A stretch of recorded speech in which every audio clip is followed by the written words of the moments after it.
کے بعد جبکہ وہ مومن بھی ہو، مرد اور عورت عمل صالحہ کرے گا، اور اگر وہ مومن ہے وَلَنُحْيِيَنَّهُ حَيَاةً طَيِّبَةً تو ہم اسے پاکیزہ زندگی دیں گے۔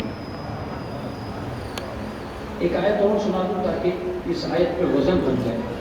إِنَّ اللَّهَ يُضِلُّ عَمَلَ عَامِلٍ مِّنكُم مِّن ذَكَرٍ وَأُنثَىٰ ہم کسی بھی عمل کرنے والے کے عمل کو برباد نہیں کرتے، چاہے وہ مرد ہو چاہے وہ عورت ہو۔ اب بہت ساری آیتیں ہیں جو اس میں سنائی جا سکتی ہیں، لیکن یہ آیت قابل غور و فکر ہے کہ جو بھی تم میں سے عمل صالح انجام دے گا، ہم اس کے عمل کو برباد نہیں کریں گے اور ہم اسے حیات طیبہ دیں گے۔ قرآن کے پڑھنے کا مزہ بھی الگ ہے، قرآن کے سننے کا مزہ بھی الگ ہے، اور قرآن کے سمجھنے کا مزہ بھی ہے۔ میں نے تینوں باتیں کہی ہیں اور تینوں باتوں میں لطف آنا چاہیے۔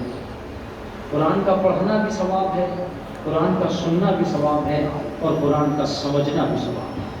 جناب زینب نے مجلسوں کو قرآن کے پڑھنے کا مدرسہ نہیں بنایا، سمجھنے کا مدرسہ بنایا،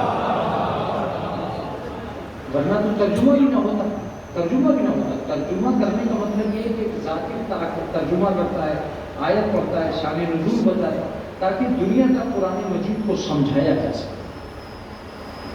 آیتوں کا پڑھنا اور ہوتا ہے ان کا سمجھنا اور۔ تم میں سے جو بھی عمل صالح کرے گا، اگر وہ مومن ہے، اس نے عمل صالح کیا تو ہم اسے پاکیزہ زندگی دیں گے۔ اس کا مطلب یہ کہ اللہ نے زندگی دی ہے الگ اور پاکیزہ زندگی دی ہے الگ۔ پھر سمجھاؤ گا پرسوتا، زندگی جو عمل سے پہلے ہے، پاکیزہ زندگی جو عمل کے بعد ہے۔ اس کا مطلب یہ کہ ہر آدمی کے پاس ضروری نہیں ہے کہ زندگی بھی ہو اور پاکیزہ زندگی بھی ہو سکتا ہے زندگی ہو اور پاکیزہ زندگی نہ ہو۔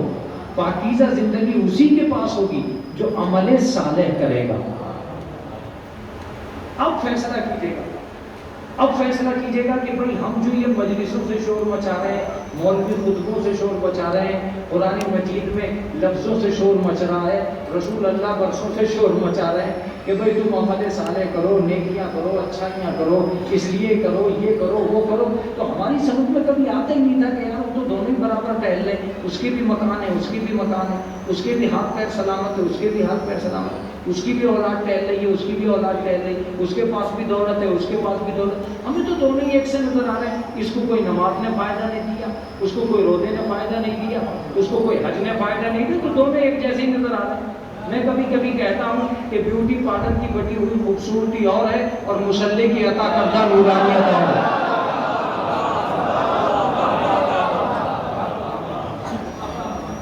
بیوٹی پارلر کی بٹی ہوئی خوبصورتی اور ہے، مصلی کی نورانیت اور ہے۔ بیوٹی پارلر کے میک اپ سے خوبصورت بنتا ہے، وضو کرنے سے خوبصورت بنتا ہے۔ تو صورت کو سجانا اور ہے، سیرت کو سجانا اور ہے، اظہار کو سجانا اور ہے، کردار کو سجانا اور ہے۔ یہ کس نے کہہ دیا کہ صاحب دونوں ایک جیسے نظر آ رہے ہیں؟ بظاہر تو ایسے ہی نظر آ رہا ہے کہ دونوں ایک جیسے نظر آ رہے ہیں۔ یہ بھی چل رہا ہے، وہ بھی چل رہا ہے، اس کی بھی عزت ہے، اس کی بھی عزت ہے، اسے بھی سلام صاحب اور اسے بھی سلام صاحب، تو سلام تو دونوں کو ہو رہا ہے، مگر اللہ کہتا ہے فرق ہے، اس کے پاس زندگی ہے اور جو عمل صالح کر رہا ہے اس کے پاس پاکیزہ زندگی ہے۔ اب یہ پتہ کیسے چلے کہ پاکیزہ زندگی کہاں ہے؟ میرے بچوں ہوشیار ہو جاؤ، تمہاری تلاش زندگی نہیں ہے، وہ تو اللہ نے دے کے بھیجی ہے۔ تمہاری تلاش پاکیزہ زندگی ہے۔ تم چاہو یا نہ چاہو، تمہیں جوان ہونا ہے، لیکن نیک نہیں بن سکتے بغیر چاہے۔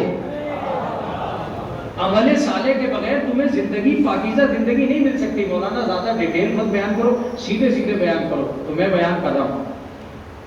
صبح کو ہلکا ناشتہ کر لینا یہ زندگی ہے، لیکن ہلکی 2 رکعت نماز پڑھ لینا،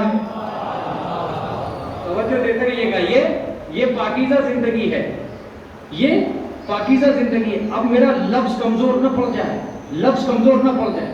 کھانا زندگی ہے، حلال کھانا پاکیزہ زندگی ہے۔ کھانا زندگی ہے لیکن حلال کھانا اگر میرا لفظ پہنچ گیا تو مجلس ہو جائے گی. اپنی فکر کرنا زندگی ہے، یتیموں کی فکر کرنا پاکیزہ زندگی. اپنی فکر کرنا زندگی ہے، یتیموں کی فکر کرنا پاکیزہ زندگی ہے. میں تم سے کہہ پایا ہوں یا نہیں کہہ پایا ہوں، لیکن آج کہوں گا، تمہاری زندگی میں ڈھونڈو کہ پاکیزہ زندگی کہاں ہے. توجہ دیتے رہیے گا. تمہاری زندگی میں ڈھونڈو کہ پاکیزہ زندگی کہاں ہے. جو صرف جیتے ہیں وہ خود میں لگ جاتے ہیں، جو پاکیزہ زندگی جیتے ہیں وہ خدا میں لگ جاتے ہیں.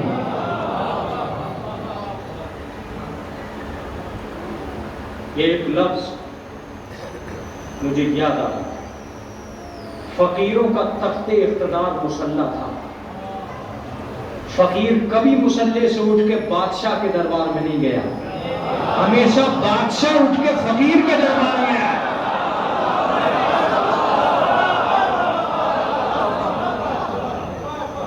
ہمیشہ بادشاہ اٹھ کے فقیروں کے کٹیا تک آئے. فقیر کبھی نہیں گئے اپنے مسلح سے اٹھ کے. اس کا مطلب یہ کہ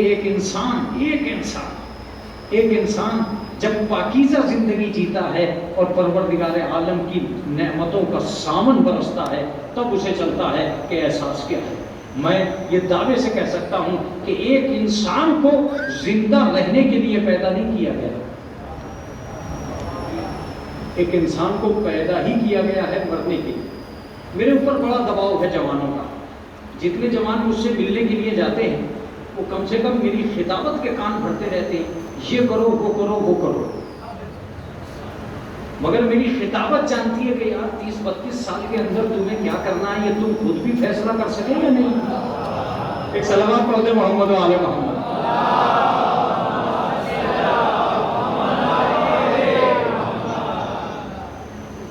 کبھی کبھی کیا ہوتا ہے، آپ کو اپنی امام باڑی کی فکر ہوتی ہے، ہمیں اپنی امت کی فکر ہوتی ہے. آپ کو اپنی مجلس کی فکر ہوتی ہے، ہمیں اپنے مذہب کی فکر ہوتی ہے.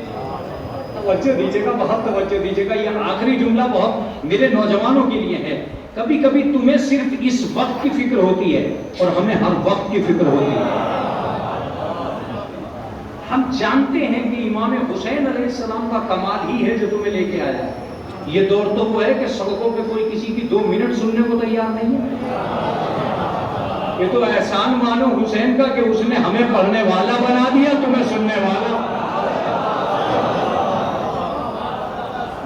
تو ہمیں ان لمحات کا فائدہ اٹھانا ہوتا، اور جب ہم ان لمحات کا فائدہ اٹھاتے ہیں تو ہم اپنے بچوں سے کہتے ہیں کہ اگر تمہیں زندگی کو سجانا ہو تو ذکر حسین سے وابستگی اختیار کر لینا. انہی دنوں میں زندگی سجتی ہے، اور ایسی سج جاتی ہے کہ پھر کسی بدعت کے فتوے کی گرد دامن پہ نہیں جمتی ہے. سال بھر تک امام حسین علیہ السلام کے محرم میں بٹھا کر بچے کو سال بھر آزاد کر دیجئے، پھر وہ کامیابی اور کامرانی کی طرف خود بخود گامزن ہو جائے گا. یہی وجہ تھی کہ پروردگار عالم نے زندگی دے دی تھی، اور حسین زندگی. لیکن اس حسین زندگی پر اللہ نے کہا کہ صرف زندگی دینا کامیاب نہیں ہے، بلکہ مجھے ضرورت پڑے گی ان لوگوں کو نیچے بھیجنے کی جو اس زندگی کو چلنا سکھاتے ہیں. اس چلنے کا دوسرا نام ہدایت ہے. مجلس یہاں سے شروع ہو رہی ہے، جو 20 منٹ لیٹ آتے ہیں وہ آ چکے. متوجہ رہیے گا، متوجہ رہیے گا. مجلس یہاں سے شروع ہو رہی ہے. ہدایت نام ہے زندگی کو راہ حق پہ لگانے کا. اب اس کا مطلب یہ کہ جو تمہیں حق سے پھیر دے وہ طبیعت کا بندہ ہے، شریعت کا بندہ نہیں. میں کبھی کبھی آزماتا بھی ہوں کہ بھئی کتنا اندر جا رہا ہوں اور کتنا سماعت کے قریب. جب میں پڑھ رہا تھا تب مجھے یہ فکر سوال ہوئی کہ ہدایت کو بہت آسان کر کے ممبر سے بیان کرو. تو میں اسے آسان کر رہا ہوں، ہو سکتا ہے میرے بچوں کو راس آ جائے، اور نہیں راس آئی تو میرے وقت کی گھڑی تو چلی گئی. وہ جب گھومے گی تو میرا ٹائم تمام ہو جائے گا. اب ٹائم برباد نہ ہو اس کے لیے آپ کو بھی تیار رہنا ہے، مجھے بھی تیار رہنا. متوجہ رہیے گا. ہدایت کے 2 معنی قرآن مجید نے بیان کیے. ایک معنی ہدایت کے یہ ہیں راستہ دکھانا، اور دوسرے معنی ہدایت کے ہیں منزل مقصود تک پہنچانا. میں بہت جلدی نکل جاؤں گا، مجھے معلوم ہے کہ اسے سب ذاکر پڑھتے ہیں، چونکہ یہ ایک بنیادی مقدمہ ہے کتاب کا۔ راستہ دکھانا اور منزل تک پہنچانا۔ ہم اجمیر میں آئے، یہاں تو راستہ دکھانے والے بہت ہیں، ہمیں درگاہ پہ جانا ہے میرا صاحب کی، آئیے تشریف لائیے، ادھر سے جائیے گا، ادھر سے جائیے گا، فلاں موڑ سے مڑیے گا، یوں ٹرن لیجیے گا، اوپر کو جائیے گا، آپ کو سامنے میرا صاحب کی درگاہ ہوگی۔ یہ آدمی چلا نہ جانے کس موڑ کو مڑ گیا، میرا صاحب کی درگاہ تک نہیں پہنچا، کسی اور طرف کو چل دیا۔ ایک آدمی سے پوچھا کہ بھائی تمہیں میرا صاحب کی درگاہ پہ جانا ہے، ہمیں میرا صاحب کی درگاہ پہ جانا ہے، اس نے ہاتھ پکڑا، دروازے پہ لا کے کھڑا کیا، اور دروازے پہ لا کے کھڑا کر کے کہا یہ ہے میرا صاحب کی درگاہ۔ وہ تو بچے رہیے گا، اللہ نے دو ہی راستے ہدایت کے رکھے ہیں، قرآن راستہ دکھانے کے لیے آیا ہے، اہل بیت منزل تک پہنچانے کے لیے۔ متوجہ رہیے گا، انی تارکن فیکم الثقلین، میں تمہارے درمیان میں دو گراں قدر چیزیں چھوڑ کے جا رہا ہوں، کتاب اللہ ہے و عطرتی و اہل بیتی، ایک اللہ کی کتاب ہے، ایک میری عطرت ہے، ما ان تمسکتم بہما لن تضلوا بعدی، جب تک تم ان دونوں سے وابستہ رہو گے کبھی ہرگز بھی گمراہ نہیں ہو سکتے۔ اس کا مطلب یہ ہے کہ قرآن آیا ہے راستہ دکھانے کے لیے، اہل بیت آئے ہیں منزل تک پہنچانے کے لیے۔ مجھے سارا مجمع اس وقت اجمیر شریف کا مجمع اور تارا گڑھ کا مجمع دونوں جمع ہو کر صرف ایک جواب دے دے کہ بھٹکنے کا امکان کسے لے کر ہے؟ آپ متوجہ ہوئے؟ اگر آپ متوجہ ہو گئے تو خدا آپ کو سلامت رکھے۔ قرآن مجید راستہ دکھانے کے لیے آیا ہے، اہل بیت منزل تک پہنچانے آئے ہیں، تو راستہ دکھانے میں بھٹکنے کا امکان ہے کہ قرآن کو لے کر کہ منزل تک پہنچانے میں بھٹکنے کا امکان ہے؟ اس کا مطلب یہ کہ قرآن کو لے کر بھٹکنے کا امکان ہے، اہل بیت کو لے کر بھٹکنے کا امکان۔ دلیل سنیے صاحب، اگر دلیل پہنچ گئی تو میں کامیاب ہوں۔ دلیل یہ ہے کہ یہی وجہ ہے کہ بہت سے معصوم بغیر کتاب کے آئے، لیکن کوئی کتاب بغیر معصوم کے نہیں آئی۔ یہ کیا جواب تھا خدا کی قسم، یہ کیا جواب تھا؟ بہت سے معصوم بغیر کتاب کے آئے مگر کوئی کتاب بغیر معصوم کے نہیں آئی۔ اس کا مطلب یہ کہ کتاب کا کام بغیر معصوم کے نہیں چل سکتا، معصوم کا کام بغیر کتاب کے چل سکتا ہے۔ اب سارے مسلمانوں سے میں نے ایک ہی لفظ پوچھا جو کل بھی پوچھا تھا، تم یہ بتاؤ تمہیں جانا کہاں ہے؟ سب نے کہا جی جنت۔ میں نے کہا بھائی اوکے، اگر آپ کو جنت جانا ہے تو ریڈی ہو جاؤ، جانے کا دور تو چل ہی رہا۔ تمہیں جنت جانا ہے، میری تو بس ایک ہی تمنا ہے، دو ہی راستے ہیں، منزل تک پہنچانے والا اور راستہ دکھانے والا۔ آپ کو جنت جانا، کسی ایسے کا ہاتھ پکڑنا جو جنت جا چکا ہو۔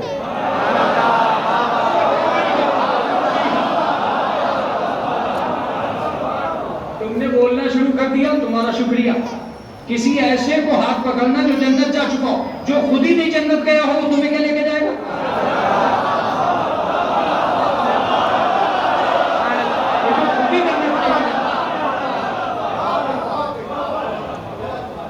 جو خود ہی جنت نہیں گیا وہ تمہیں کیا لے کے جائے؟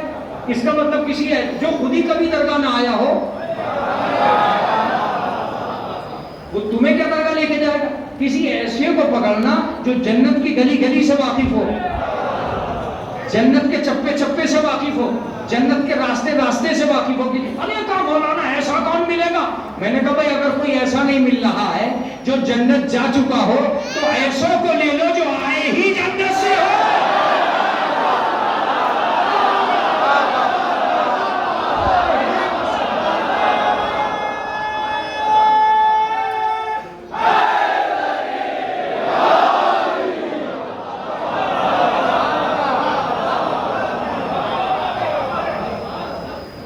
کسی ایسے شخص کو پکڑو یار جو جنتی، اور جنت سے آنے والا کون ہے؟ ہاں میں نے کہا یہ بھی ایک ٹینشن ہے کہ جنت سے آنے والا کون ہے، تو دیکھو نا کہ کون ہے۔ کہا یہ کون ہے جنت سے آنے والا؟ میں نے کہا میں بتاؤں گا، ایک گھر کا دروازہ کھولو تمہیں پتا چلے گا کیا کیا جنت کا ہے۔ نہیں میرا مجمع جاگ نہیں رہا تھا اس لیے میں سنا رہا ہوں، متوجہ رہیے گا۔ ایک گھر کا دروازہ کھلا تو ہمیں پتا چلا یہاں چکی چلانے والے جنت کے ہیں، لباس لانے والے جنت کے ہیں، دسترخوان لانے والے۔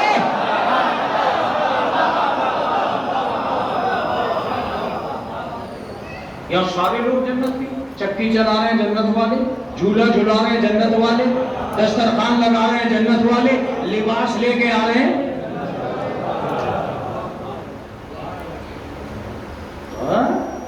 فاطمہ نے کہا میں تو دنیا میں آئی اس لیے ہوں کہ دنیا میرے باپ کا پڑھایا ہوا سبق نہ بھلا دے۔ جملہ سناؤں آپ کو، اگر آپ مجلس سننے کے عادی ہو چکے ہیں تو جملہ سنیے خدا کی قسم۔ فاطمہ آئی ہی اس لیے تھی کہ دنیا میرے باپ کے سبق نہ بھلا دے۔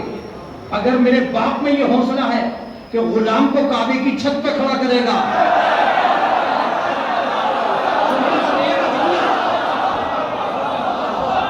اس کے بعد پوچھتی رہ جائے گی مجلس۔ اگر آپ مجلس سننے کے عادی ہو چکے ہیں تو یہ جملہ کبھی زندگی میں نہیں بھولیں گے۔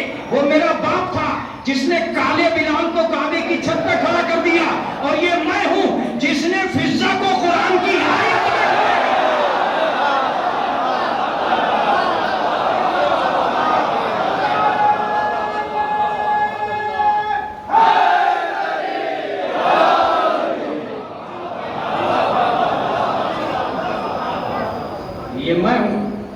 جس نے فضہ کو قرآن کی آیت میں کھڑا کر دیا۔ اگر میرا باپ کالے بلال کو کعبے کی چھت پر کھڑا کر سکتا تو میں فضہ کو قرآن کی آیت میں، معمولی بات نہیں ہے، معمولی بات نہیں ہے جو جملہ میں کہہ رہا ہوں۔ بات میرا موضوع یہ نہیں ہے، ورنہ میں خدا کی قسم آپ کو بتاتا میرا موضوع اور ہے۔ آپ کہا صاحب یہ کام، میں نے کہا دیکھو نا یار، کپڑے جنت کے، لباس جنت کا، دسترخوان جنت کا۔ اس کا مطلب یہ کہ جنت میں جانے والے اور ہیں، جنت سے آنے والے، بولتے رہنا، جنت میں جانے والے اور ہیں، جنت سے آنے والے اور ہیں۔ ایک دن میں نے آپ سے بحث کی تھی کہ کیوں نہیں نمازیں پڑھ کے کہتے کہ اللہ ہمیں دے دے دسترخوان، کیوں نہیں روٹیاں منگوا لیتے، کیوں نہیں اپنی مسجد میں اعلان کرتے کہ آج اللہ کی طرف سے افطار ہوگا۔ مگر تمہیں زندگی پر دسترخوان اس لیے نہیں دیا گیا تاکہ تمہیں احساس رہے کہ جا کے کھانے والے اور ہیں، منگا کے کھانے والے۔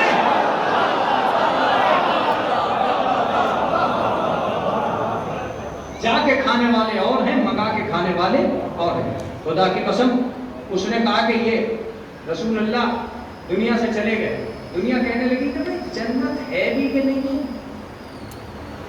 کوئی جنت کی چیز تو دکھلا کے نہیں گئے رسول اللہ، کوئی اینٹ نہیں دکھلائی، کوئی گھونٹ نہیں پلایا، کوئی روٹی نہیں کھلائی رسول اللہ نے۔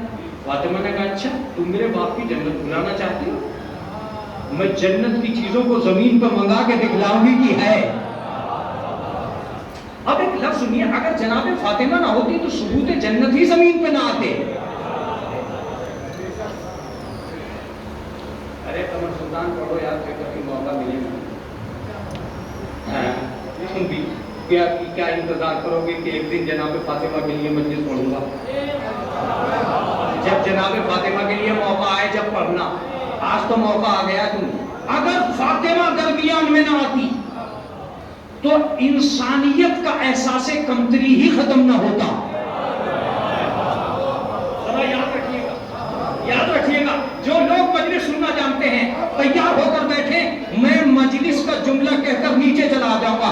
فاطمہ نے زمین پر آ کر احساس کمتری ختم کیا ہے۔ کیسے ختم کیا ہے؟ اب تک وہ بلند تھا جو آسمان سے لینا جانتا تھا۔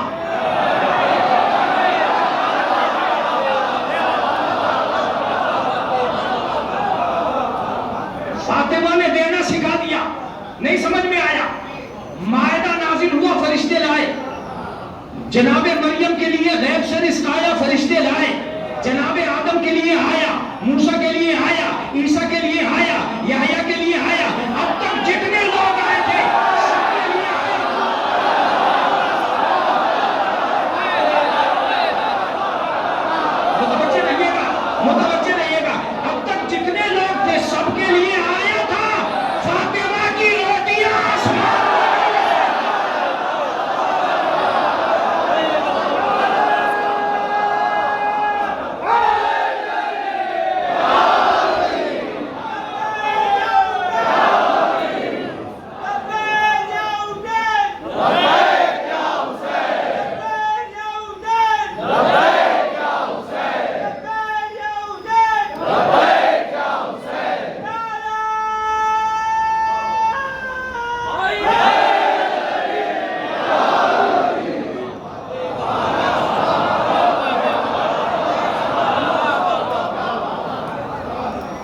احساس کمتری ختم کر دیا.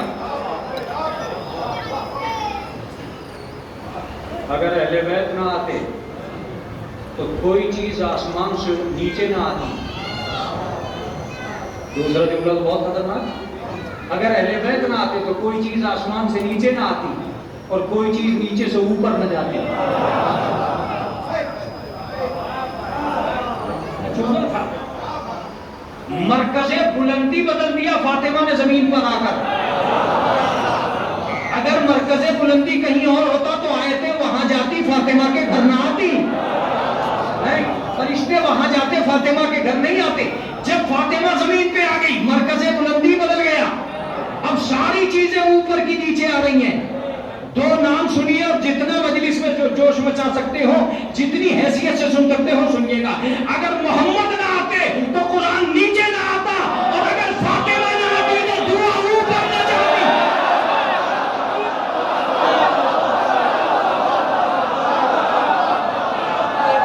خدا کی قسم.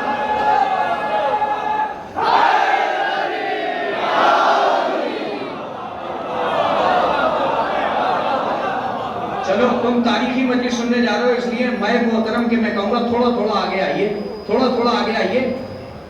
تو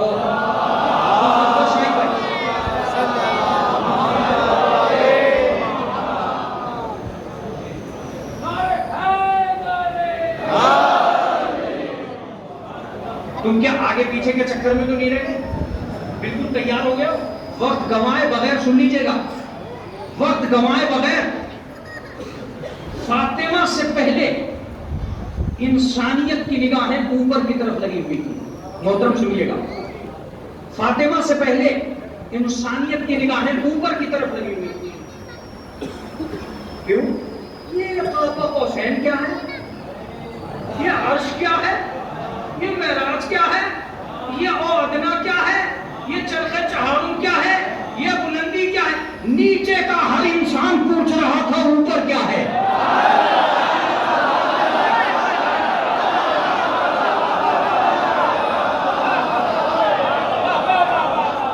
اس کے بعد مجلس حلقہ اقتدار کے باہر نکل جائے گی. جب میں جملہ کہوں گا حلقہ اقتدار کے باہر نکل جائے گی, متوجہ رہیے گا. اب تک کا فاطمہ تک کا انسان یہ پوچھ رہا تھا اوپر کیا ہے. فاطمہ نے کہا مجھے نیچے آنے دے. ایک دن, ابھی نہیں, پوری بات سنو. ایک دن میں پریوار کے چادر میں جاؤں گی. اب تک تو پوچھتا تھا اوپر کیا ہے.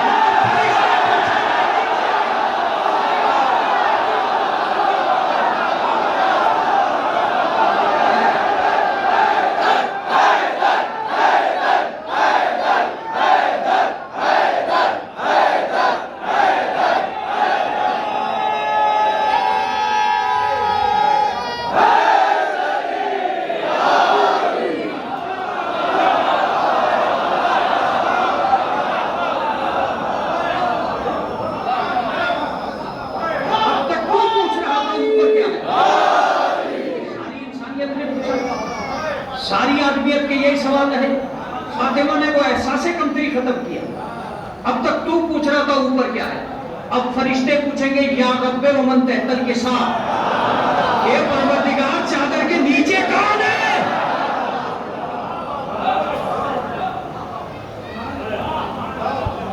چادر کے نیچے کون ہے.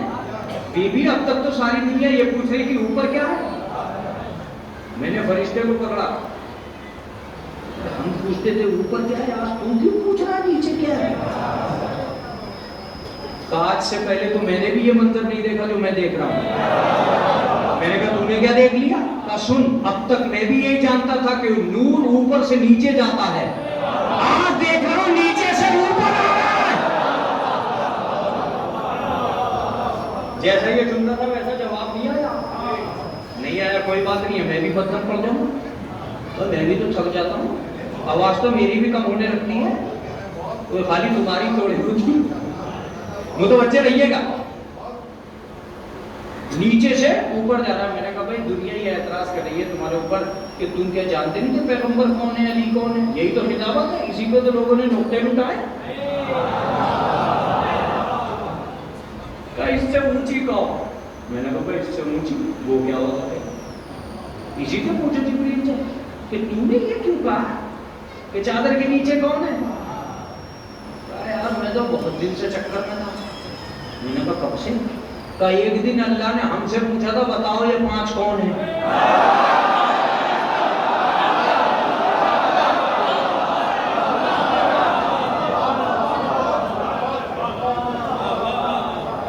آج میں نے پوچھ لیا کہ بتائیے 5 کون ہیں؟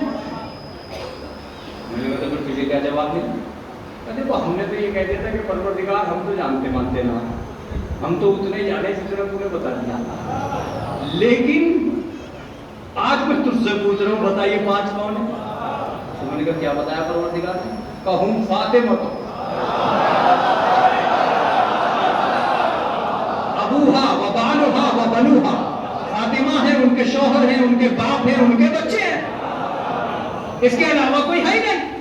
اچھا میں نے کہا کہ بھائی یہ فاطمہ ہی کو مرکز کیوں بنایا اہل بیت کا؟ یہ بھی کہہ سکتا تھا کہ محمد ہے، ان کی بیٹی ہے، ان کے داماد ہیں، ان کے بچے ہیں.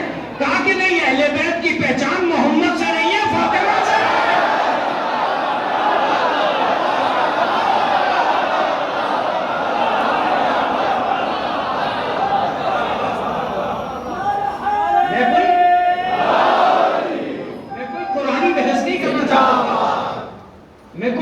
بحث نہیں کرنا چاہتا تھا آپ سے، مگر جب الجھی گئی ہے کرم سلطان تو سلجھے گی تو صحیح. زیادہ سلجھاؤ تم تو یار کہاں ٹینشن لے رہے ہو، سلجھاؤ اسے کس ترکیب سے. تم نے یہ کیا کہا کہ مرکز فاطمہ، میں دعوے سے کہہ رہا ہوں کہ مرکز فاطمہ، ورنہ اللہ کو محمد بھی نظر آ رہے تھے. محمد سے کیوں نہیں پہچان پائے؟ دوسری دلیل دینے جا رہا ہوں. ایک سلوات پڑھ دے محمد والے.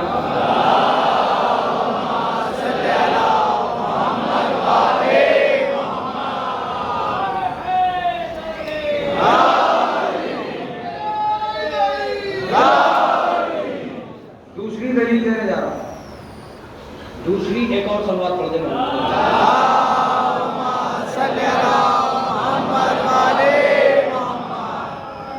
دوسری دلیل فاطمہ کے رشتہ داروں کا نام اہل بیت ہے.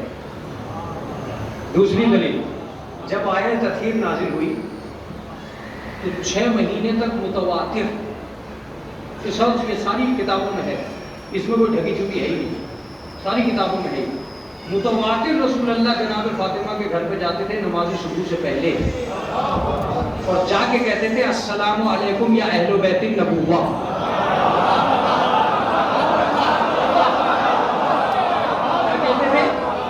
کیا کہتے تھے؟ اہل بیت النبوہ، نبوت کے رشتہ داروں تم پہ میرا سلام. اس کا مطلب یہ کہ نبی کے رشتہ دار اور ہیں، نبوت کے رشتہ دار. نہیں قمر سلطان یہ جملہ سمجھ میں نہیں آیا. رک جا میرے بھائی، اب نعرے ہوں گے جو میں کہنے جا رہا ہوں. یہ جملہ سمجھ میں نہیں آیا کہ نبوت کے رشتہ دار اور ہیں، نبی کے رشتہ دار اور ہیں. نبی کے رشتہ دار وہ ہیں جو یہاں آ کے بنے ہیں، اور نبوت کے رشتہ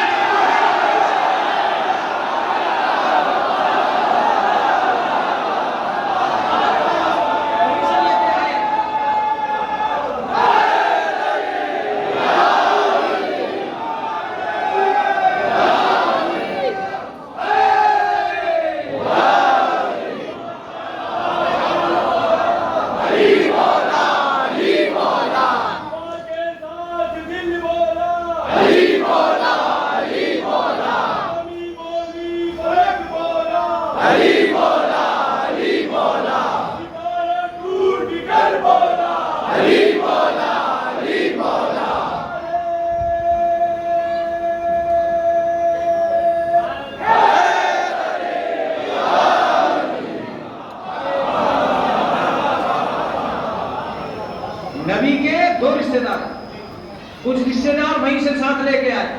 انا والی من نور واحد، میں اور علی ایک ہی نور سے ہیں. حسین منی و انا من الحسین،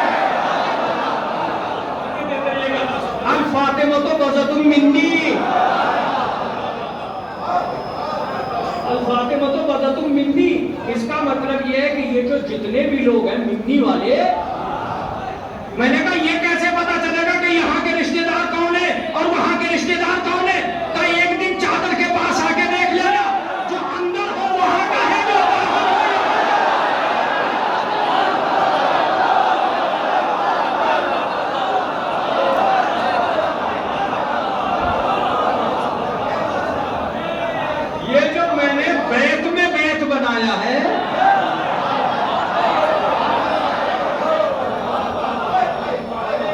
یہ جو میں نے بیت میں بیت بنایا ہے، گھر میں گھر بنایا ہے، یہ کیوں بنایا؟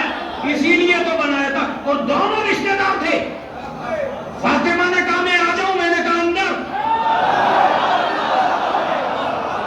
بیوی نے کہا میں آ جاؤں، کہا باہر. کیوں رسول اللہ ایسا کیوں کر رہے ہو؟ کہا قیامت تک تمہیں پتا رہنا چاہیے کہ چادر والا اور ہے، باہر والا.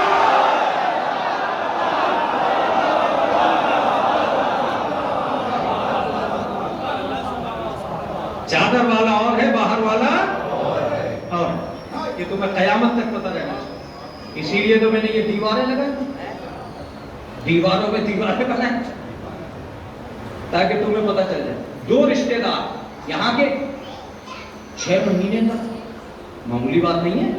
روزانہ نماز صبح سے پہلے فاطمہ کے گھر جاتے تھے اور جا کے کہتے تھے السلام علیکم یا اہل بیت النبوہ، اے نبوت کے رشتہ داروں تم پر میرا سلام. رسول اللہ اپنا گھر چھوڑ کر فاطمہ کے گھر کیوں آتے ہیں؟ کہا سن، اللہ کے گھر جانے سے پہلے فاطمہ کے گھر آتا ہوں. جملہ سنیے گا صاحب، میں نے تو جملہ کہا، میں تو کہہ سکتا ہوں یا رسول اللہ آپ کیوں ایسا کر رہے ہیں؟ پہلے اللہ کے گھر جانا چاہیے. کہ جو فاطمہ تک نہیں آ سکتا وہ خدا تک نہیں جا. جو فاطمہ ہی کا نہیں ہے، بغیر فاطمہ کے خدا تک جانا چاہ رہے ہو؟ میں خدا کے ہاں سے فاطمہ کو لایا، تم بغیر فاطمہ کے خدا تک جانا چاہ رہے ہو؟ یہ کون سی ٹینشن میں ہو تم؟ اپنی شوہر کو نیچے رکھو. ایک سلوات پڑھ دے محمد عالم.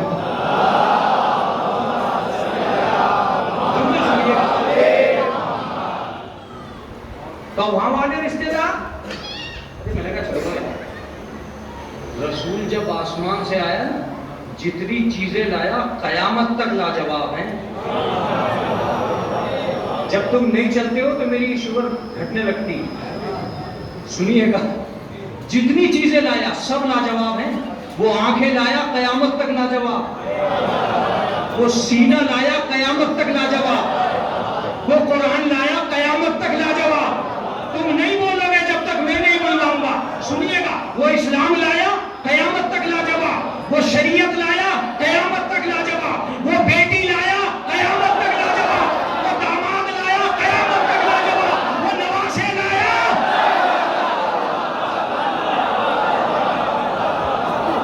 جتنی چیزیں لایا سب لاجواب ہیں. ایک بھی چیز کا جواب نہیں ہے کائنات میں. اور اگر ہے، میں تو کبھی کبھی کہتا ہوں ہو سکتا ہے کہ کوئی بھی اپنے دور کا جواب ہو، اپنے دور میں لاجواب ہو، مگر اہل بیت ہر دور میں لاجواب ہے. ارے اللہ، میرا چھوٹا بھائی ایک دن مجلس پڑھ رہا تھا اسی منبر، فضائل پڑھ رہا تھا بندہ. اس دن میں نے سوچا کہ واقعا یار یہ تو ایک لائن ہے، ہر دور میں جو لاجواب تھے انہیں اہل بیت کہا جاتا. اب میں علی کو تو بولوں گا ہی نہیں، اس لیے کہ میری مجلس بہت لمبی ہو جائے گی. میں شارٹ راستے سے جا رہا ہوں. صرف جناب فاطمہ کو لے لیجیے. میرے بھائی نے فرمایا کہ جناب حوا اپنے دور کی سب سے عظیم خاتون، متوجہ رہیے گا، متوجہ رہیے گا، اپنے دور کی سب سے عظیم خاتون جنت میں پیدا ہوئی. اب اگر تم چپ رہ گئے تو ساری نہیں پڑھوں گا، ساری نہیں پڑھوں گا، تھوڑی سی اپنے گھر کو لے جاؤں گا، لیکن اگر بول پڑے تو ساری پڑھوں گا.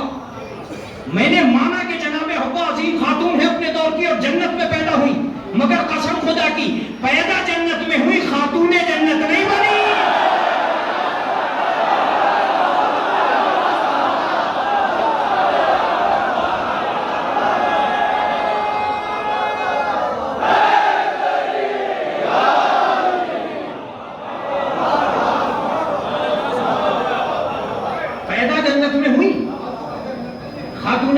یہ جو میں نے کتاب لکھی ہے، یہاں 2-3 آدمیوں کو ملی ہے مجالس فاطمیہ، اس کی تقریباً 3ری یا 4تھی مجلس میں نے یہ سب سلسلہ لکھا.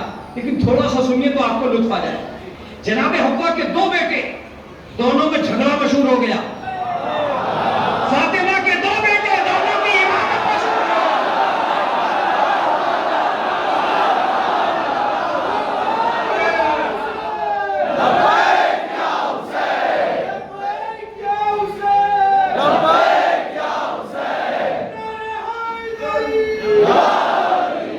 اب تھوڑا سا متوجہ رہیے گا، بہت پر لطف سن رہے ہیں آپ، خدا کی قسم تمہارے سننے پر قربان، بہت پر لطف سن رہے ہیں آپ. لیکن جو جملہ میں کہنے جا رہا ہوں، اگر تاریخ نہ بنی اس مجلس کی تو کچھ بھی نہ بنا. جناب حوا کو پیدا کیا گیا آدم کی پسلی سے، جناب فاطمہ کو پیدا کیا اللہ نے اپنے نور سے.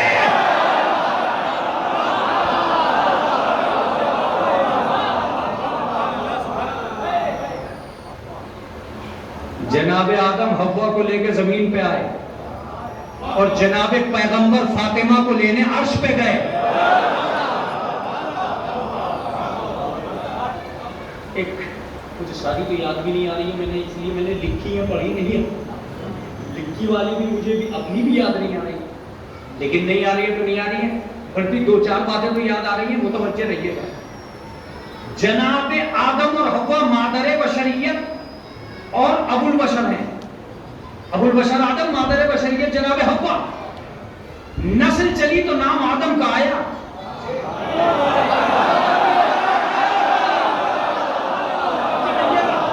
نسل چلی تو نام آدم کا. آدم کی نسبت سے آدمی ہے، مگر قیامت تک علی اور فاطمہ بھی ایک نسل کے ذمہ دار ہیں. جہاں تک سید جائے گا نسبت فاطمہ.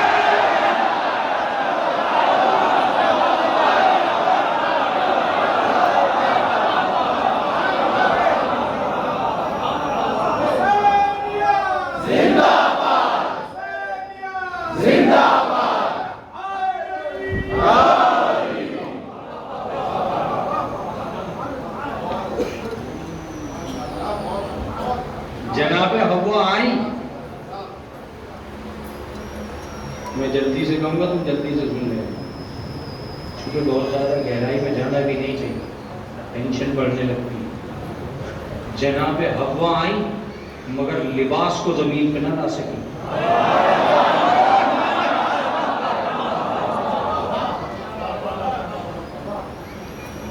ارے کام مولانا یہ مقابلہ ہی کیوں کر رہے ہو؟ اچھا کیا مقابلہ؟ مقابلہ اچھا نہیں ہے، مگر مقابلہ بھی عظمت کا عظمت سے ہی ہو سکتا ہے، باکمال کا باکمال سے ہی ہو سکتا ہے. باکمال کا بے کمال سے کیا مقابلہ؟ کیا لفظ ہے؟ ادنا کا اعلی سے کیا مقابلہ؟ دونوں باکمال ہیں، مگر دیکھنا یہ ہے کہ کون اپنے دور میں باکمال ہے، کون ہر دور میں باکمال. فاطمہ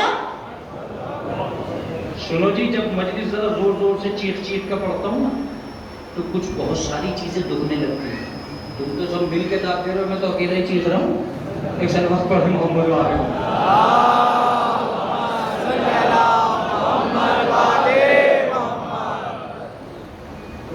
پڑھو بھائی، کیونکہ ہمت نہیں رہ جائے گی. اللہ نے پوری انسانیت کو 2 منصبوں میں بند کیا. اب اگر تم سننے والے بہت اچھے ہو تو ظاہر سی بات ہے بات بہت اچھی ہو جائے گی. 2 منصبوں میں بند کیا، ایک نبوت اور ایک امامت. نبوت کا مطلب آدم سے غدیر تک،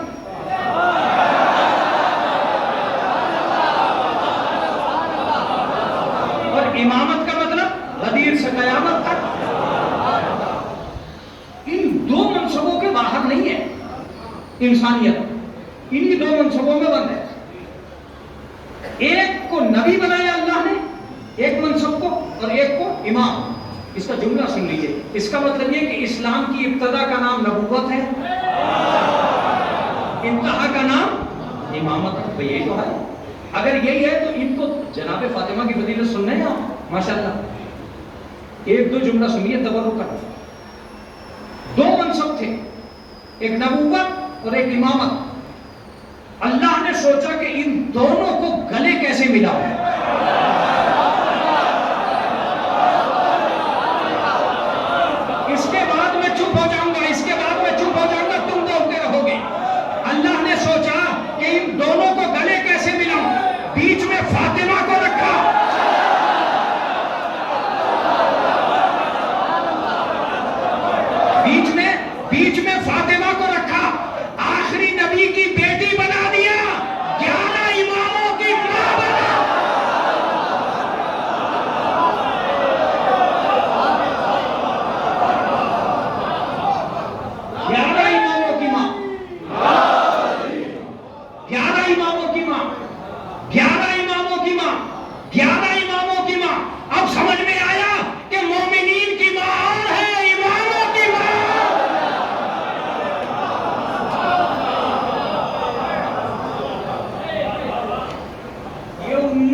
امامت کی ماں،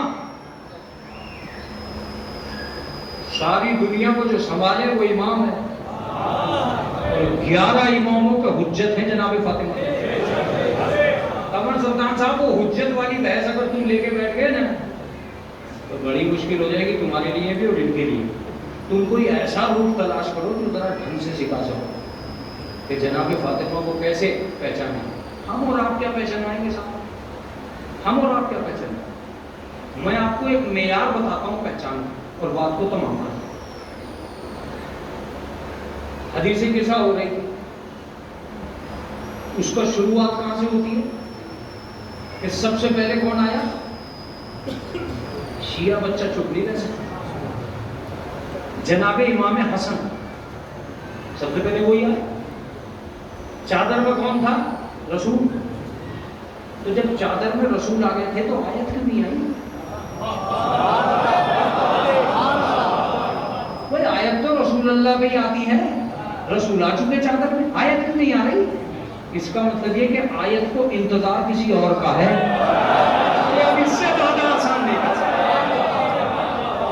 اب سنیے، آیت جب تک نہیں آئی جب تک فاطمہ نہیں آئی، اس کا مطلب آیت تطہیر شان میں ہی تھی فاطمہ کے، اس لیے انتظار میں تھی فاطمہ کے۔ بات یہ نہیں تھی جو میں کہنا چاہ رہا تھا، میں تو بڑی آگے کی کہہ رہا ہوں۔ امام حسن آئے اور آتے ہی کہا کہ میں نانا کی خوشبو سونگھ رہا ہوں۔ کہاں ہے نانا؟ عجیب بات ہے، جب ایک آدمی خوشبو سونگتا سونگتا باہر سے آ گیا تو اندر سے یہ پتہ نہیں چلتا خوشبو کہاں سے آ رہی، باہر سے پتہ چل گیا خوشبو کہاں سے آ رہی، اور یہاں سے پتہ نہیں چلتا کہ اندر کہاں سے آ رہی۔ ارے بغیر پوچھے جاؤ چادر پہ نہیں ہے تمہارے نام؟ اگر کسی کمرے میں سے خوشبو آ رہی ہو تم سونگتے سونگتے پہنچ جاؤ گے کہ نہیں پہنچ جاؤ گے؟ لیکن پہلا امام آیا، امام، اور اس نے آن کے کہا کہ میں نانا کی خوشبو محسوس کر رہا ہوں۔ اماں جان کہاں ہے نانا؟ کہا وہ بیٹے چادر میں آرام کر رہے ہیں، جاؤ۔ جناب امام حسن گئے، پہنچ گئے، پھر امام حسین آئے، انہوں نے کہا میں نانا کی خوشبو محسوس کر رہا ہوں۔ لفظوں میں بھی اختلاف نہیں تھا تو ذات میں کیسے ہو جائے گا؟ لفظوں میں بھی اختلاف نہیں تھا تو ذات میں کیسے ہو جائے گا؟ جیسے انہوں نے کہا ویسے انہوں نے کہا تیرے بھائی کے ساتھ چادر میں آرام کر رہے ہیں۔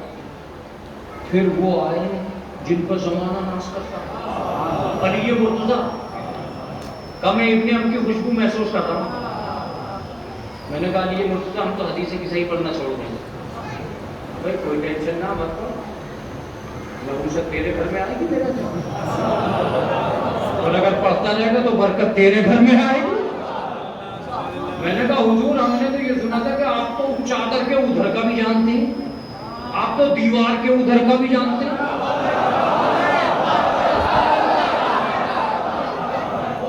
میں تو چپ ہو جاؤں گا، اس کے بعد تم بولتے رہ جاؤ۔ ہم نے تو یہ سنا تھا کہ آپ تو چادر کے ادھر کا بھی جانو، تم تو قیامت تک کا جانو، تمہیں بھی یہ نہیں پتا تھا کہ چادر میں کون ہے؟ یار بڑی شوگر میں کیا کہنا چاہ رہا؟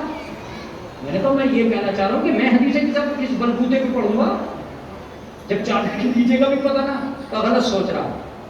پہلا آیا وہ بھی امام، دوسرا آیا وہ بھی امام، میں آیا میں بھی امام۔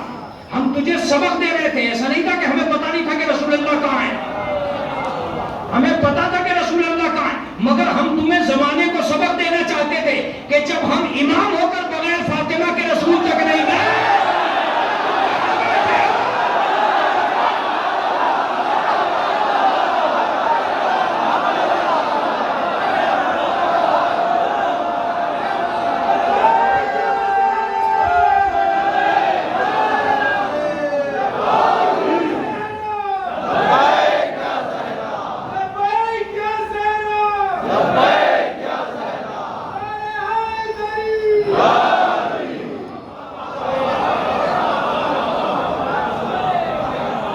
جب ہم امام ہو کر بغیر فاطمہ کے رسول تک نہیں جا رہے تو عوام ہو گا۔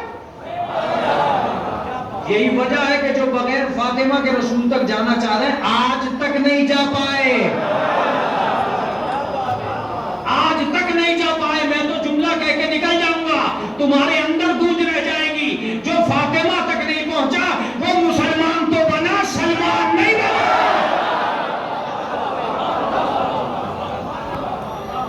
سلمان منا اہل البیت. فاطمہ اگر درمیان میں نہیں ہے، فاطمہ اگر درمیان میں نہیں ہے تو آدمی کہیں نہیں ہے، کہیں نہیں ہے. اب یہ اور بات ہے کہ جناب فاطمہ پہ جب نظر پہنچتی ہے تو کمانات ٹوٹ کے برستے، عفتیں اس کے تلوے مسلتی، طہارتیں اس کا طواف کرتی ہیں، نزاکتیں اس کا لب چومتی ہیں. وہ قدم اٹھاتی ہے تو شریعت اس کے پیروں کو اپنے پروں پہ لے لیتی ہے. فاطمہ، فاطمہ نام ہے ناز شریعت کا، فاطمہ نام ہے جان رسالت کا، فاطمہ نام ہے کمال قدرت کا، فاطمہ نام ہے عظمت نور ربانیت. آپ کسے سوچ رہے ہیں؟ کیا ہے فاطمہ؟ یہ تو دنیا کو اس وقت پتا چلا کہ جب دنیا اس کے فضائل کو روندنے کی کوشش کر رہی تھی، اللہ اس کے فضائل کے درخت ہر جگہ لگا رہا تھا. اب میں یہ ادھر سے بہت دور نکل جاؤں گا، لیکن ایک واقعے کے ذریعے سے میں آپ کو ایک منظر دکھلانا چاہتا ہوں. یہودیت کی تاریخ میں اسلام کو نیچا دکھانے والی قوموں نے محمد سے جا کے کہا کہ ہم آپ کی بیٹی کو اپنے گھر شادی میں شریک کرنا چاہتے ہیں. لوگوں نے کہا یہ واقعہ ہی نہیں ہے. میں بتاؤں گا اس واقعے کا انکار. ہر اس واقعے کا انکار ہوا ہے جس میں یہودیت یا عیسائیت کو دخل ہے. راہب نے بیٹے دیے ہی نہیں، راہب کو بیٹے دیے ہی نہیں حسین نے. یہ کوشش کون کر رہا ہے؟ عیسائی کر رہا ہے. اس لیے کہ جب تک یہ واقعہ رہے گا عیسائی فقیر بنا کھڑا رہے گا. کبھی مجھ سے سننا کہ اولاد کیسے ملی، یہ تو میں پھر کبھی بتاؤں گا. لیکن فی الحال یہودیت آئی جناب رسول اللہ کے پاس کہ اپنی بیٹی کو ہمارے یہاں شادی میں بھیج دیجیے. کیوں آئی؟ نظریہ یہ تھا کہ ان کے لباس کو دیکھ کے توہین ہوگی. ان بیچاروں کو کیا پتا کہ ان کے لباس کہیں اور سے ہی آتے ہیں. یہ تو اپنے شاپنگ سینٹر پہ ہی ناچ کر رہے تھے، اور جب اس کے لباس کو دیکھا تو شاپنگ سینٹر ہی نہ ملا. اس کا لباس کہاں سے آ گیا؟ جناب فاطمہ نے کہا ٹھیک ہے ہم جائیں گے یہودی کے گھر. جب جانے کا وقت آیا تو آسمان سے لباس جنت آیا. کبھی صاحب یہ کوئی واقعہ ہے، اس سے کیا ہوتا ہے؟ ایک آیت اللہ ہے سید حسین میلانی، کیا جملہ لکھا. میں تو ایک پھر دوسری سنیے. آغا محمد باقر کجوری، انہوں نے ایک کتاب لکھی مجموع نورین. اس مجموع نورین میں لباس جنت کے واقعے کو لکھتے ہوئے ایک جملہ لکھتے ہیں کہ یہ جناب فاطمہ کی تنہا فضیلت ہے کہ دنیا میں کوئی خاتون ایسی ہے ہی نہیں جو جنت کا لباس پہن کر زمین پہ چلی ہو.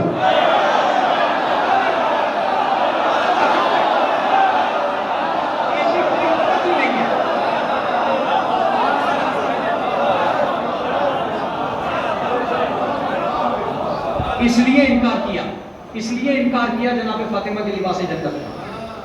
جناب فاطمہ وہ یہودی تو سوچ رہے تھے کہ مٹی سے آتے کپڑوں میں خدمت خانہ سے دھول دھپڑوں میں لگی ہوئی شادی سی آئے گی تو ان سرداروں کی بیٹیوں کے سامنے سب جھک جائے گا.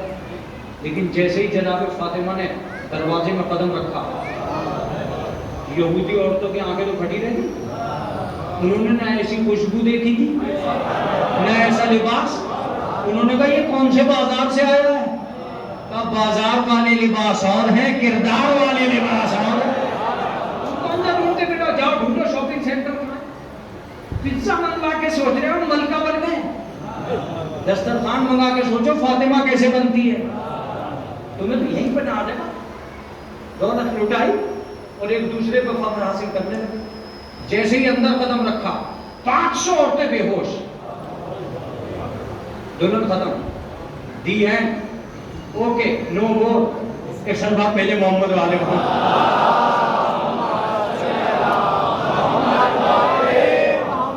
شی از تو ڈیڈ.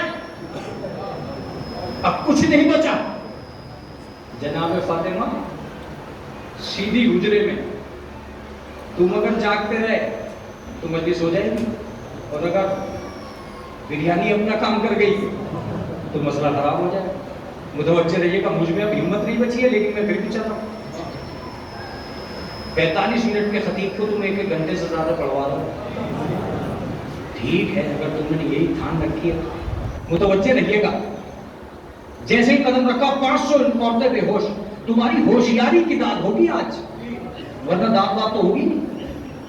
جس کو ہوش آتا رہا وہ فاطمہ کے قدموں کا۔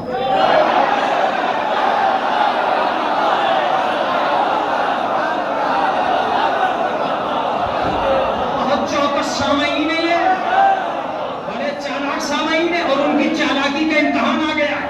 جس کو ہوش آتا رہا فاطمہ کے قدموں پر، اس کا مطلب یہ ہے کہ جو بے ہوش ہے وہ فاطمہ سے دور ہے۔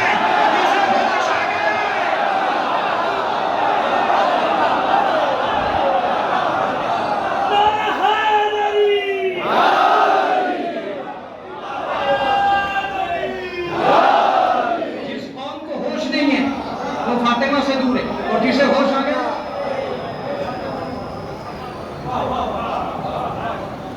وہ فاطمہ کے پاس بی بی دلہن، ایک نے کہا دلہن، دوسری نے کہا دلہن، تیسری نے کہا دلہن۔ میں نے کہا بی بی فاطمہ تم کہہ کیوں نہیں دیتی؟ تمہیں اتنی بھیڑ میں کوئی اور عورت نظر نہیں آ رہی جو دلہن کو زندہ کر دے؟ ایک اکیلی فاطمہ ہی سے کہہ رہی ہو؟ آپ پہچان نہیں رہے، پہچاننے کی بات ہے یہ۔ یہودی عورتوں نے جمع ہو کے کہا کہ ہمیں سب کو اسی پر یقین ہے، اس لیے کہ بخار تو کوئی بھی اتار دے گا، مردے ان کے علاوہ کوئی نہیں۔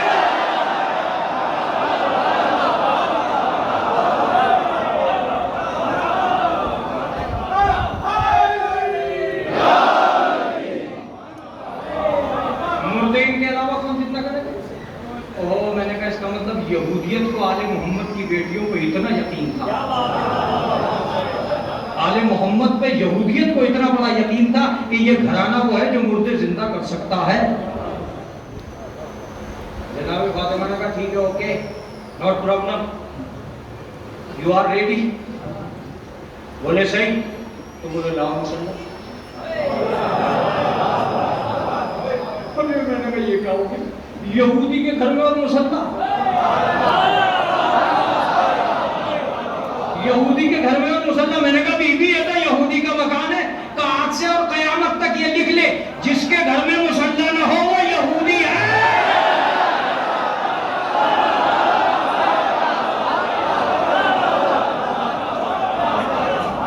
جس کے گھر میں مسلح نہ نکلے اسے یہودی ماننا۔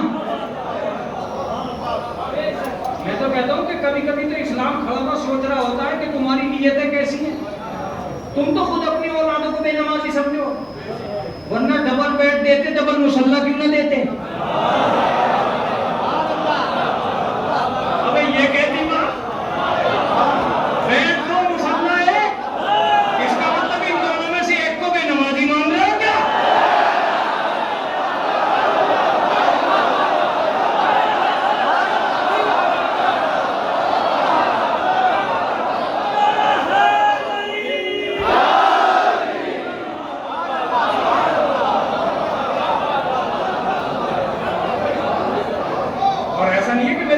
روایت کا جواب نہیں، اس کی روایت کا بھی ایک جواب ہے میرے پاس۔ وہ کون سا جواب ہے؟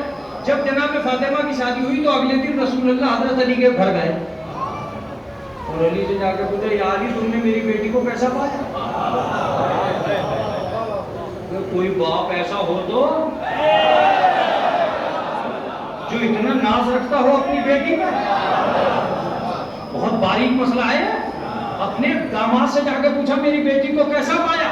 جناب علی مرتضیٰ نے کہا خدا کا شکر ہے کہ کل تک ایک مسلح بستہ تھا اور دو مسلح،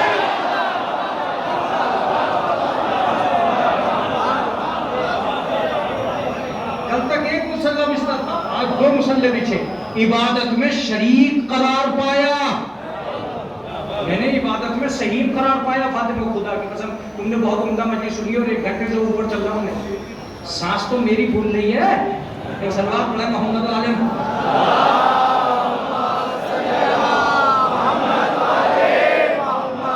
لیکن خدا کی قسم واقعہ اگر تمام ہو گیا تو ہو گیا بھائی، جبکہ بہت دیر پہلے شروع ہو جاتا تو اچھا ہی ہوتا، لیکن چلو اب دیر سے ہی صحیح، دیر آئے درست آئے۔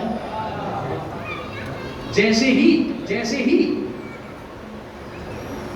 جناب فاطمہ نے کہا مسلح، میں نے کہا بی بی کیا میں یہ لکھ دوں کہ آپ بغیر مسلح کے زندہ نہیں کر سکتی؟ کہا اس کا مطلب یہ تو اہل بیت کو نہیں سمجھا. میں نے کہا وہ کیسے؟ تو کیا سمجھنا؟ میں ہاتھ کا اشارہ کروں گی کہ دلہن زندہ نہیں ہونے. میں نے کہا بی بی تو ہاتھ کے اشارے سے زندہ کر دیتی ہے، مسلح منگوانے کیا تھا پورا؟ کہا میں نے ہاتھ کے اشارے کو کمزور مت سمجھ.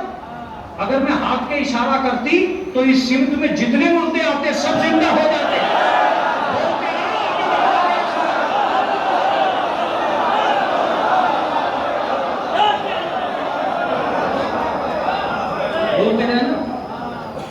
بولتے رہنا خدا کی قسم. ہم اہل بیت ہیں، اہل بیت.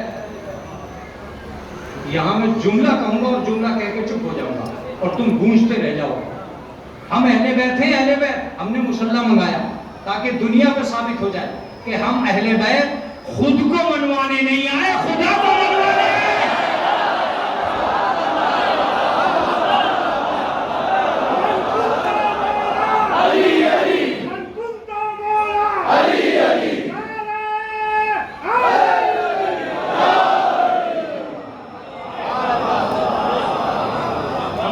خود کو منوانے نہیں آئے، خدا کو منوانے آئے. تم جاگ رہے ہو نا؟ تیار ہو؟ سنیے گا اور غور سے سنیے گا. اگر وہ سورج نکال کر ٹہلتا رہ جائے تو سمجھنا خود کو منوانے آیا ہے، اور اگر سجدے میں سر رکھ دے تو سمجھنا خدا کو منوانے آیا. اگر وہ نو کے نیزہ پہ اپنے خاندان کے فضائل پڑھے تو سمجھنا خود کو منوانے آیا. لیکن اگر وہ اللہ کا قرآن پڑھے تو سمجھنا کہ خدا کو منوانے. خدا کی قسم بیوی نے مسلح منگوایا، نماز پڑھ اور نماز پڑھ کے دعا کر ہی رہی تھی کہ دلہن کلمہ پڑھتی ہوئی باہر آئی. 500 عورتیں اسلام لائی، 500 یہودی عورتیں مسلمان ہوئی. کردار اسے کہتے ہیں. ایک شادی میں شرکت اور 500 عورتیں مسلمان. ایک شادی میں شرکت اور 500 عورتیں مسلمان. مجھے بتائیں دنیا کے اعتراض کرنے والے کون سی تلوار چلی؟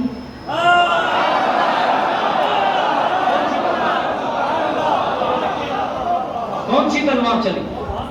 اس کا مطلب یہ کہ اسلام تلوار سے نہیں پھیلا، کردار سے پھیلا. کون سا کردار؟ فاطمی کردار. یہی وجہ ہے کہ آج جن کے پاس فاطمہ نہیں ہے ان کے ہاتھوں میں تلوار تو ہے، کردار نہیں ہے. جملہ ہے کردار. نو کے نیزہ پہ تلا. ارے تارا گڑھ کے عزادار، اگر تمہیں کبھی بھی ایسا لگے کہ اس چہروں کا حق ادا کرنا تو میں تم سے ایک ہی سوال کو آج تمہارے درمیان میں ڈالنا چاہتا ہوں. ایک بات سوچنا، کیا کچھ مدینے سے آیا تھا اور کیا کچھ مدینے کو واپس ہے؟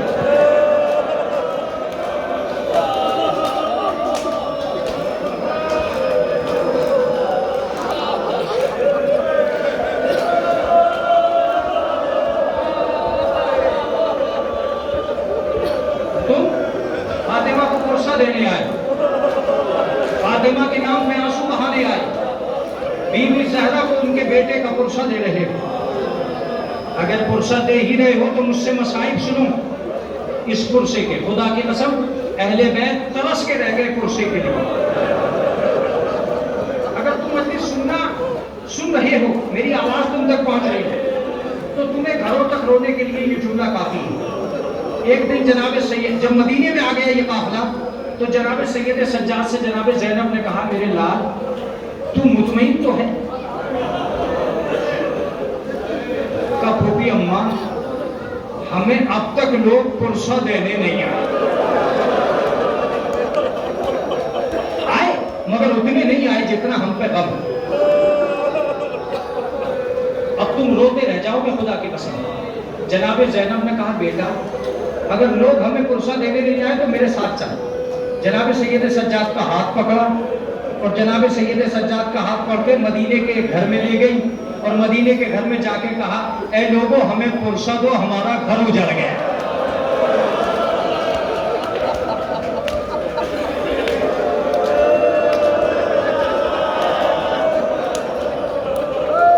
بس مجھے اجازت دو, تمہاری آنکھوں میں آنسو آ گئے, مجھے اجازت دو.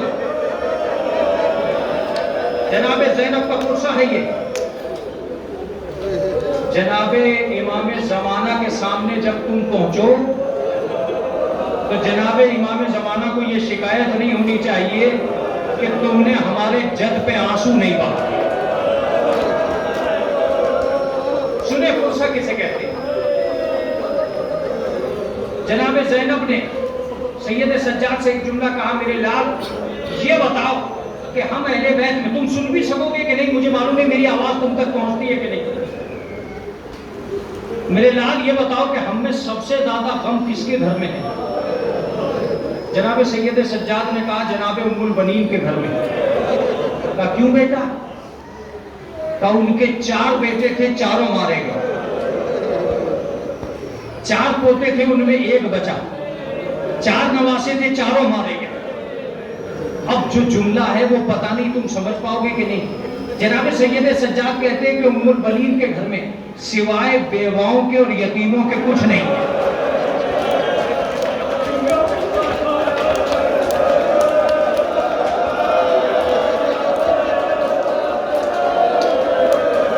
سوائے بیواؤں کے اور یتیموں کے کچھ نہیں. کہا میرے بیٹا ہم ام البنین کو پرسہ دینے جائیں. جناب زینب اپنے گھر سے چلی, اہل بیت کا قافلہ چلا, جناب ام البنین کے گھر گئے, جا کے دستک دی. جناب عباس کا ایک لاڈلا بچہ تھا, اس نے دروازہ کھولا اور دروازہ کھول کے کہا اماں مبارک ہو اہل بیت آئے. کہا بیٹے اندر بلاؤ. اندر بلایا, کیا دیکھا کہ جناب ام البنین زمین پر بیٹھی. جناب زینب نے داخل ہوتے ہی کہا اماں آپ اور زمین پہ بیٹھی ہیں. کہا بیٹے جن کے وارث نہیں رہتے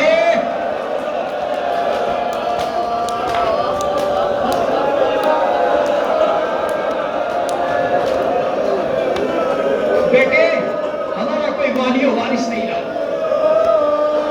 زینب میں تجھے پرسہ دینا چاہتی ہوں. اون محمد کا پرسہ, عباس کا پرسہ, قاسم کا پرسہ. جب پرسہ دے چکی تو جناب زینب کہتی ہیں کہ اماں ہم بھی آپ کو پرسہ دینے کے لیے آئے.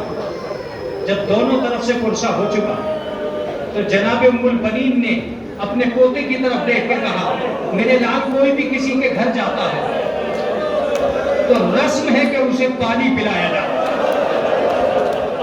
اے میرے بیٹا زینب کو پانی پلا. پانی کا نام آنا تھا کہ جناب زینب کو کربلا یاد آ گیا.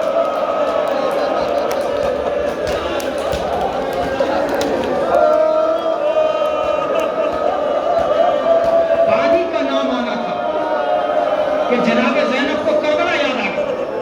بس جناب عباس کا لاڈلا اٹھا, حجرے میں گیا اور حجرے میں جانے کے بعد ایک مشق کاندھے پر رکھی, باہر آیا.